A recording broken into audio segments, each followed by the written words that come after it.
여러분, 마라톤 대회에 나선 수많은 사람들은 모두 같은 출발선에서 함께 시작합니다. 처음에는 모두 비슷한 속도로 달립니다. 사람들은 웃고 응원 소리에 손을 흔들면서 아직 모두가 다 여유 있게 달리기 시작합니다. 그러나 여러분, 시간이 지나고 코스가 길어질수록 점점 사람들의 차이가 나기 시작합니다. 호흡은 거칠어지고 다리는 무거워지고 또한 포기하는 사람들도 하나 둘씩 생겨나기 시작합니다. 그래서 이 결승선에 도착하는 사람은 출발했던 사람들보다 훨씬 적은 수가 결승선에 도착하게 됩니다. 여러분, 마라톤에서 가장 중요한 것은 달리기를 시작하는 것이 아니라 끝까지 달려가는 것입니다. 승부는 출발선에서 시작되는 것이 아니라 결승선에서 결정이 된다는 것입니다. 여러분, 우리의 신앙도 이와 마찬가지입니다. 교회에 나오고 말씀을 듣고 믿음을 시작하는 것은 누구나 다 할 수 있습니다. 그러나 끝까지 그 믿음을 지키고 주님 앞에 설 때까지 완주하는 것은 결코 쉽지 않습니다. 그래서 사도 바울은 본문 13절에 능히 대적하고 모든 일을 행한 후에 서기 위함이다 라고 말합니다. 여러분, 이 전신갑주는 단순히 우리가 오늘 하루를 버티라고 하나님께서 우리에게 주신 것이 아닙니다. 마지막까지 완주하도록 주신 하나님의 무기입니다. 여러분, 오늘은 전신갑주 시리즈의 마지막 시간입니다. 여러분, 전신갑주는 결코 신앙의 장식품이 아닙니다. 하나님께서 우리에게 주신 이 전신갑주는 분명한 목적을 가지고 있습니다. 여러분, 하나님은 이 전신갑주를 통해 우리가 끝까지 믿음을 지키고 서기를 원하고 계십니다. 그리고 그것은 우리의 힘으로 아니라 오직 하나님의 힘으로 가능합니다. 또한 부분적인 무장이 아니라 삶 전체를 덮는 전신 무장으로 혼자가 아니라 공동체와 함께 입을 때 우리는 끝까지 설 수 있습니다.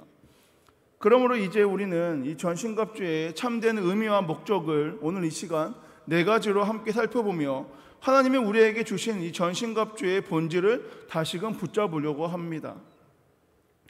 여러분, 바울은 전신갑주를 설명하면서 결코 너희의 갑주다라고 말하지 않았습니다.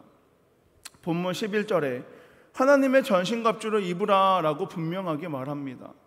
여러분, 이것은 매우 중요한 차이가 있습니다. 우리가 입은 이 갑주는 우리의 경험, 우리의 성격, 우리의 능력에서 나온 것이 아닙니다. 전신갑주는 오직 하나님께서 친히 마련해 주신 무기입니다. 그래서 바울은 본문 10절에 이렇게 말합니다. 끝으로 너희가 주 안에서와 그의 힘의 능력으로 강건하여 지고, 즉 우리가 강한 것이 아니라 하나님의 힘 안에 있을 때 우리가 강건해진다라는 것입니다. 여러분, 영적 전쟁에서 우리가 믿는 것은 우리의 능력이 아닙니다. 기도를 오래 했다는 경력도, 교회에서 쌓아온 경험도, 혹은 성격의 강인함이 우리를 지켜주지 못한다는 것입니다. 사탄은 언제나 우리의 약점을 집요하게 파고들면서 결국 우리의 힘으로만은 감당할 수 없도록 우리를 만듭니다. 그러므로 하나님은 우리에게 그분의 무기, 하나님의 무기를 우리에게 입혀주셨습니다. 진리로 묶고, 의로 덮고, 복음으로 세우고, 믿음으로 막고, 구원으로 덮고, 말씀으로 찌르는 이 모든 것은 우리의 것이 아니라 하나님의 것이라는 것입니다. 여러분, 이것이 전신갑주의 첫 번째 의미이자 목적입니다. 전신갑주는 인간의 무장이 아니라 하나님의 무장이며, 우리를 지키는 힘은 우리의 힘이 아니라 오직 하나님의 힘이라는 것입니다. 바라기는 오늘 이 새벽 여러분의 능력으로 버티려고 하지 말고 하나님의 전신갑주를 입기를 간절히 소망합니다. 여러분의 지혜가 아니라 하나님의 진리로, 여러분의 성격이 아니라 하나님의 의로, 여러분의 열심이 아니라 하나님의 말씀으로 무장하시기를 주님의 이름으로 간절히 축복합니다. 그럴 때 우리는 흔들리지 않고 오직 하나님의 능력으로 반드시 승리하게 될 줄 믿습니다. 여러분, 전신갑주의 특징은 부분 무장이 아니라 완전 무장이라는 것입니다. 머리를 지키는 투구, 가슴을 덮는 흉배, 허리를 동이는 띠, 그리고 발을 보호하는 신, 믿음의 방패, 말씀의 검, 이 모두 합쳐져서 우리의 온몸을 지키는 전신무장이 됩니다. 여러분, 사탄은 우리가 방심한 그 부분을 노리고 달려옵니다. 기도하지 않는 틈, 말씀을 소홀히 하는 틈, 감정을 다스리지 못하는 그 틈, 그 작은 틈으로 사탄은 우리에게 화살을 파고들게 됩니다. 그래서 하나님은 우리에게 전신, 즉 머리부터 발끝까지 신앙의 시작부터 끝까지 무장을 명령하신 것입니다. 여러분, 신앙생활은 예배 시간만이 신앙이 아닙니다. 교회에서만이 믿음이 아닙니다. 이 전신갑주라는 것은 주일에만 입으라는 옷이 아니라 월요일에 직장에서도 가정에서도 또한 관계 속에서도 혼자 있을 때도 입어야 하는 무기라는 것입니다. 여러분, 말씀은 주일 설교 때만 듣는 것이 아니라 삶의 현장에서 내 선택과 걸음을 붙잡는 검이 되어야 합니다. 기도는 예배 시간에만 들리는 것이 아니라 매 순간 내 마음을 지키기 위해서 나아가야 할 방패여야 합니다. 여러분, 이것이 전신갑주의 두 번째 의미이자 목적입니다. 하나님은 우리의 일부분만을 아니라 삶 전체를 지키길 원하고 바라고 계십니다. 머리부터 발끝까지, 예배부터 일상까지, 또한 기도부터 관계까지 전신갑주가 우리를 덮을 때 결코 우리는 흔들리지 않을 수 있습니다. 바라기는 여러분, 오늘 이 새벽 신앙의 한 부분만을 무장하지 말고 삶 전체를 무장하시길 간절히 소망합니다. 말씀과 기도로 하루를 시작하고 믿음으로 관계를 지키며 구원의 확신으로 생각을 보호하고 복음으로 발걸음에 인도받는 삶을 살아가기를 간절히 소망합니다. 여러분의 모든 자리가 하나님의 전신갑주로 덮여서 사탄의 어떠한 화살도 틈타지 못하는 견고한 삶이 되기를 주님의 이름으로 간절히 축복합니다. 여러분, 전신갑주는 개인의 무기이지만 동시에 우리 공동체의 무기입니다. 바울은 로마 감옥 안에서 이 편지를 쓰면서 매일 군인들의 무장을 보았을 것입니다. 특히 이 병사들이 방패를 함께 모아서 하나의 거대한 성벽처럼 움직이는 모습을 보며 성도의 무장이 단지 혼자의 일이 아님을 깨달았을 것입니다. 여러분, 로마 군인들은 이 스쿠툼이라는 큰 방패를 사용했습니다. 혼자 들면 몸 하나를 겨우 가릴 수 있었지만 병사들이 함께 모여 방패를 들면 앞뒤 좌우 위아래로 모두 덮는 이 거북이 진영이 되었다는 것입니다. 이 진영 앞에서는 아무리 많은 화살이 쏟아져도 결코 뚫리지 않습니다. 여러분, 신앙도 이와 같습니다.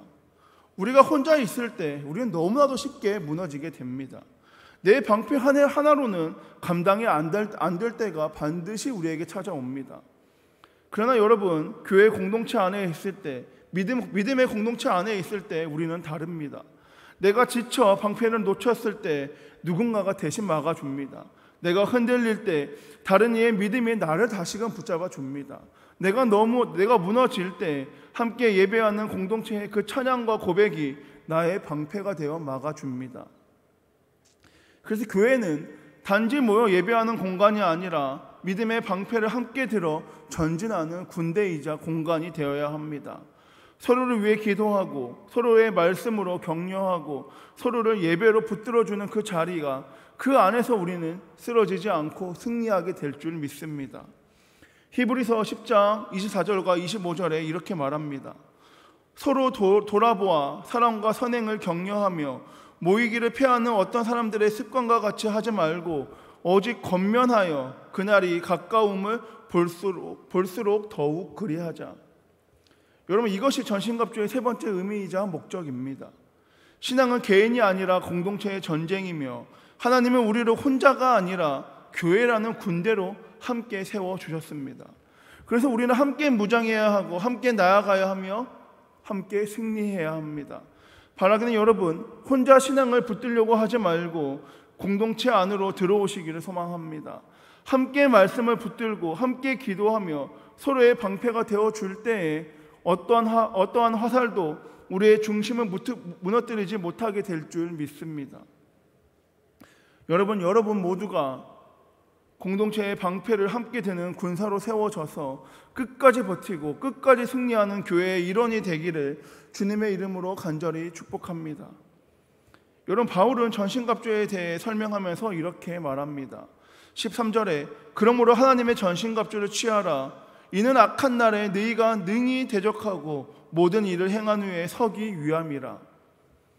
여러분, 전신갑주의 마지막 목적은 단순히 전투에서 잠시 버티는 것이 아닙니다.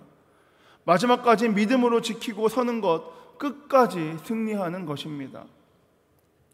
여러분, 신앙은 시작이 중요한 것 같지만 사실은 끝이 더욱더 중요합니다. 처음은 누구나 뜨겁게 시작합니다.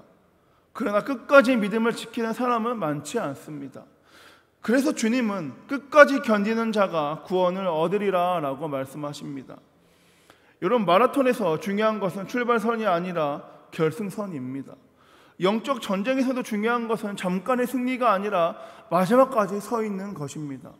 전신갑주는 바로 이 끝까지의 승리를 위해서 하나님께서 우리에게 주신 무장입니다. 그러므로 사랑하는 여러분, 우리는 쓰러지기 위해서가 아니라 넘어져도 다시 일어나 끝까지 서기 위해서 우리는 전신갑주를 입어야 합니다. 여러분, 신앙은 쓰러지지 않는 삶이 아니라 넘어져도 다시 일어서는 삶이기 때문입니다. 하나님의 전신갑주를 입은 자는 결국 승리의 자리에 반드시 서게 됩니다. 이것이 전신갑주의 네 번째 의미이자 목적입니다. 여러분, 하나님은 우리가 흔들리지 않고 포기하지 않고 마지막까지 믿음을 붙들어 서기를 원하고 바라고 계십니다. 바라기는 여러분, 오늘도 전신갑주를 입으십시오. 끝까지 믿음을 지키는 성도로, 끝까지 달려가는 성도로, 마지막 날에 잘하였다, 착하고 충성된 종아라는 주님의 칭찬을 듣는 저와 여러분 한성교회 모두가 되길 주님의 이름으로 간절히 축복합니다.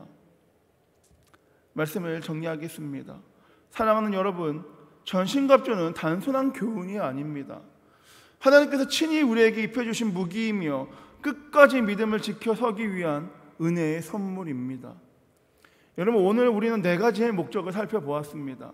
첫째, 전신갑주는 하나님의 갑주입니다. 내 힘이 아니라 하나님의 힘으로 싸우는 무기입니다. 둘째, 전신갑주는 삶 전체를 지키는 무장입니다. 머리에서 발끝까지, 예배에서 일상까지 전신으로 무장해야 한다는 것입니다. 또한 셋째, 전신갑주는 공동체와 함께 입을 때 완전합니다. 혼자가 아니라 교회라는 군대로 함께 무장할 때 우리는 흔들리지 않을 수 있습니다. 넷째, 전신갑주의 목적은 끝까지 서는 것입니다. 잠시의 승리가 아니라 마지막까지 믿음을 지켜 승리하는 것이 전신갑주의 목적이자 의미입니다. 여러분, 우리는 싸우지 않으면 넘어지게 됩니다. 싸우지 않으면 패배하게 됩니다. 그러나 전신갑주를 입은 자는 넘어져도 다시 일어나며 끝끝내 승리하게 될 줄 믿습니다. 바라기는 여러분, 오늘도 하나님의 전신갑주를 입으시기를 간절히 소망합니다. 진리로 허리를 동이고 의로 마음을 지키고 복음으로 발걸음을 세우고 믿음으로 화살을 막으십시오. 구원의 확신으로 생각을 덮고 말씀으로 사탄을 찌르고 나아가길 간절히 소망합니다. 여러분, 여러분의 가정과 삶이 전신갑주로 무장되어 마지막 날에 주님 앞에 섰을 때 잘하였도다, 착하고 충성된 종아라는 칭찬을 듣는 저와 여러분 한성교회 모두가 되길 주님의 이름으로 간절히 축복합니다. 기도하겠습니다. 사랑해 주님, 감사합니다. 오늘까지 전신갑주의 말씀을 따라 우리를 가르쳐 주심에 감사합니다. 주님, 우리의 힘과 능력으로는 이 전쟁을 감당할 수 없음을 고백합니다. 오직 주님께서 주신 진리의 의와 복음과 믿음, 구원과 말씀으로 무장할 때 우리는 끝까지 서게 될 수 있음을 믿습니다. 주님, 우리의 신앙이 장식품이 되지 않게 하시고 실제로 싸우고 승리하는 갑주가 되게 하여 주시옵소서. 넘어져도 다시 일어나게 하시고 흔들려도 말씀과 성령을 붙들게 하시옵고, 또한 우리를 공동체 안에 세워주셔서 서로의 방패가 되고 서로의 믿음을 격려하며 함께 끝까지 완주하는 하나님의 군대로 서게 하여 주시옵소서. 오늘도 우리의 가정과 일터, 교회를 전신갑주로 덮어주시옵고 흔들리지 않는, 흔들림이 없는 믿음으로 승리하는 우리 모두, 또한 한성교회 공동체 모두가 될 수 있도록 주여 역사하여 주시옵소서. 이 모든 말씀 오늘도 살아서 역사하시는 우리 주 예수 그리스도의 이름으로 기도드립니다. 아멘.